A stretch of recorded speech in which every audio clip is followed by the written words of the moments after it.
Le bureau de la Société marocaine d'ophtalmologie de m'avoir convié ce sujet que j'ai dans le cœur, qui est l'imagerie de la cornée, que je considère comme la science fondamentale en chirurgie réfractive et en kératome. Donc je n'ai pas d'intérêt financier dans cette présentation. Alors je vais présenter le MS39 qui est un topographe, donc c'est un OCT de segment antérieur qui est couplé à un disque de Placido. Donc c'est une machine hybride, OCT et topographie spéculaire, c'est 22 anneaux et qui étudie donc, les élévations par méthode OCT et non pas par méthode Chain-Flow qui est la caméra rotative que vous connaissez dans les autres machines. Donc, nous avons une meilleure résolution, c'est beaucoup plus précis, les captures sont très rapides, c'est 1 seconde et demie, donc on a pu faire un enfant de 2 ans. Moins de mauvais alignements puisque c'est très rapide et la machine détecte les mauvais alignements et n'est pas sensible aux opacités, on va voir tout ça en détail. Et pour ceux qui auront l'occasion d'assister au cours demain, on aura beaucoup plus de détails avec mon ami Dr Sundar. Donc j'ai eu le plaisir de publier sur European Journal of Pathology avec une équipe égyptienne donc un article qui présente la précision de cette machine et on a déterminé le cut-off, les limites entre valeurs normales et valeurs anormales au niveau de tous les paramètres de cette machine avec sensibilité et spécificité.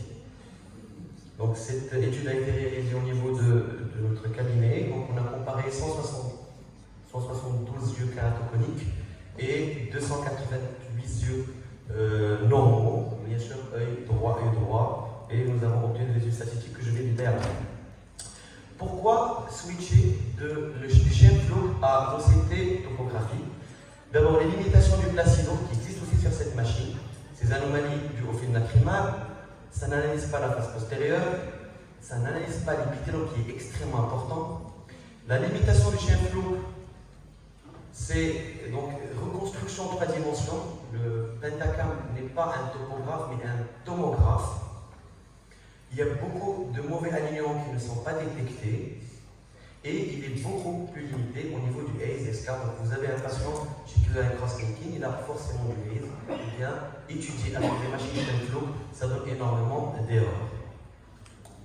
Donc je vais détailler un petit peu les cartes. Donc la carte il comporte les cartes que vous connaissez, la carte tangentielle antérieure, donc qui étudie point par point les rayons. Je ne rentre pas trop dans les détails, donc ça permet de localiser le cône. Et puis la carte axiale, qu'on connaît plus, qu'on utilise beaucoup plus, qui a un principe, donc à travers un axe sur une référence, permet d'étudier le rayon de moteur par rapport à cet axe, c'est ce qui existe au niveau des autres machines. La nouveauté sur cette machine-là, ça permet d'étudier la symétrie, la forme, etc. Tout ça, on pourra le détailler demain. Alors, les formes normales, les formes anormales, les formes normales sont les formes symétriques. Donc, bien sûr, les kératométries ne sont pas trop élevées. Et les formes anormales, vous les connaissez déjà. Vous les avez déjà décrites avant par mes collègues. Donc, bien sûr, la symétrie, les formes connues, la forme ronde, etc. La symétrie potée, etc. Tout ça, on pourra le détailler plus tard. Maintenant, la nouveauté au niveau de cette machine, c'est la carte gaussienne. La carte gaussienne, c'est un principe qui existe depuis longtemps et il est assez intéressant. Il ressemble à la torique ellipsoïde au niveau d'élévation et c'est un principe qui va enlever l'astigmatisme. C'est-à-dire que sur une carte que vous étudiez, une carte axiale, une carte sagittale, une carte de face antérieure, kératométrie, il va vous enlever l'astigmatisme. Et voilà, par exemple, ici c'est une carte gaussienne normale de la face antérieure postérieure. Ici, vous avez une carte gaussienne anormale, où vous avez un kératocone. Ça, vous avez un patient qui a un kératocone. Donc avant, donc en haut c'est la carte tangentielle et en bas c'est la carte gaussienne. Donc il manque encore de l'ectasie malgré avoir éliminé l'astigmatisme pour pouvoir différencier un astigmatisme d'un kératocone. Par contre ici, vous avez une carte gaussienne qui est normale, donc c'est un astigmatisme congénital, et donc c'est les valeurs qui parlent, donc les valeurs quand elles sont très basses et quand elles sont assez régulières, ce n'est pas une carte gaussienne, c'est une carte qui est normale. Elle s'ajoute à toutes les autres cartes qui vont permettre de diagnostiquer un kératocone précoce. Les élévations, vous les connaissez, c'est par rapport à une surface de référence. Au niveau des MS39, il y a la sphère uniquement. Et bien sûr, vous connaissez tout ce qui est au-dessus est une élévation positif, tout ce qui est au-dessous est négatif. Je ne vous apprends rien de nouveau ici, mais ce qui est intéressant au niveau de cette machine, c'est que vous pouvez étudier l'élévation du stroma antérieur, exclusion faite de l'épithélium, chose que vous ne pouvez pas avoir au niveau des autres machines. Alors aussi, les élévations de la face postérieure, donc antérieure elevation of epithelium with epithelium, sans épithélium, ça vous avez un kératocone et on le voit encore mieux quand on enlève l'épithélium. Alors l'élévation postérieure, donc le même principe partout, mais elle a des valeurs différentes. Ce n'est pas le même 18 que vous avez donné au Pentacam. On va vous donner les valeurs que nous avons étudiées. Alors l'épaisseur de la cornée elle est plus précise puisque c'est par OCT. Et donc on sait très bien que l'OCT il est beaucoup plus précis, il est moins d'erreurs quand on a des opacités, des haies, des scars, des anneaux, tout ce qui. Quand on a une cornée claire, le problème ne se pose pas. Mais juste quand on a un adénovirus qui a laissé des infiltrats, eh bien ça va fausser l'épaisseur quand on utilise des machines chez un feu. Le mapping épithélial est quelque chose d'extraordinaire au niveau de l'imagerie de la cornée. C'est très bien que l'épithélium n'est pas homogène et l'épithélium, c'est la première lentille qui va essayer de réduire les aberrations du stroma. Donc, bien sûr, elle va vouloir réduire les aberrations et va devenir irrégulière. Donc ça, c'est le principe décrit par Dan Reinstein, c'est-à-dire qu'on peut diagnostiquer des kératocones très précoces grâce au mapping épithélial, parce qu'on a un investissement et on peut éliminer des kératocones grâce à un investissement au niveau du sommet du cône, mais il faut faire attention à d'autres éléments qu'on va voir.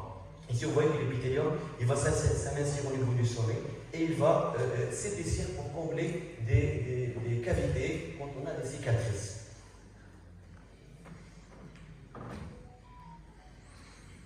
Alors, l'épithélium anormal devant un kératocone, c'est un donut.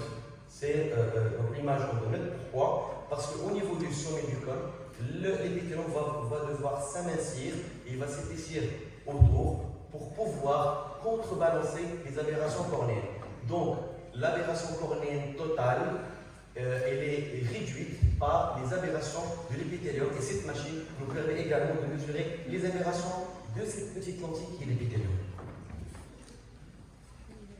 Donc attention, quand on a un épaississement épithélial, ne veut pas forcément dire toujours que ce n'est pas un kératocone.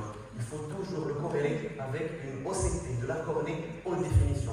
L'étude du mapping épithélial est toujours obligatoirement corrélée à une courbe OCT haute définition. Quand on a une cicatrice, eh bien l'interprétation du mapping ne peut plus se faire. Elle devient non interprétable. Donc, on étudie aussi l'épaisseur du stroma uniquement, c'est très utile quand on fait des cross-linking. Donc, on mesure le point le plus fin du stroma directement par la machine, on peut faire notre traitement.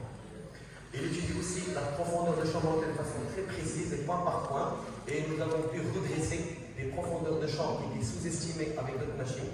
Par exemple, pour faire une implantation FAC, on a eu des patients avec 2,6 mm dans la machine et 2,8 ou 2,9 avec cette machine-là, qui est beaucoup plus précis. Nous avons ce module qui est là de bonus summary, c'est un résumé qui va résumer l'ensemble. Ça, c'est de l'intelligence artificielle. Il ne faut pas venir directement à ce module et dire voilà, je vais lire ce module et il va me répondre. Oui, il vous donne un résumé, il vous donne une conclusion, mais il faut avoir toujours l'œil du clinicien qui va corréler tous les éléments à la fois cliniques, lampe à fente, OCT haute définition. Et si vous avez vu l'intérêt de l'OCT haute définition qui existe sur ce summary et que vous pouvez avec un curseur faire la rotation.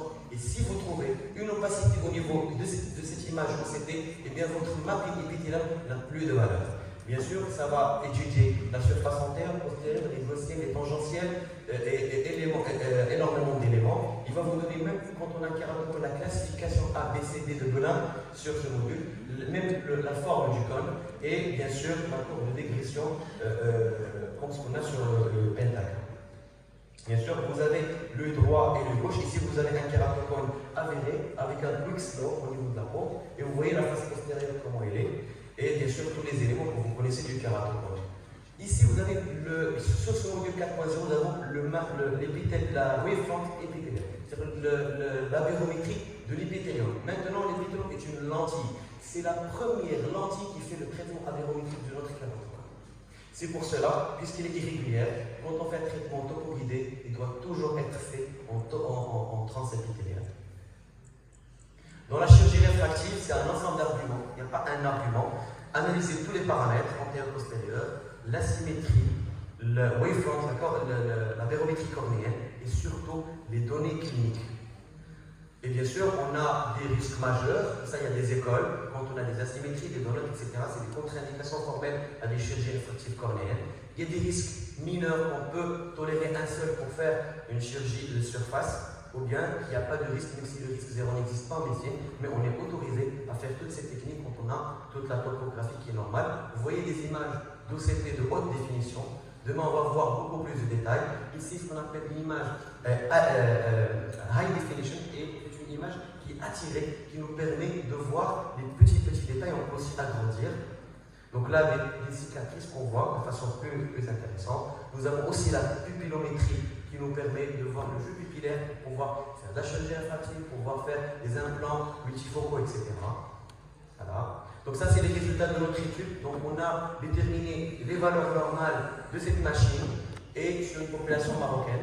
Et je vous donne des chiffres clés. Une kératométrie qu'on trouve toujours au-delà de 47, elle est considérée comme anormale. Au-delà de 50, elle est hautement anormale. Ça converge avec toutes les études qui ont été faites avant. Mais attention, l'épaisseur de la cornée marocaine, elle est considérée comme normale à partir de 467. C'est-à-dire une cornée à 470 au Maroc est une cornée normale.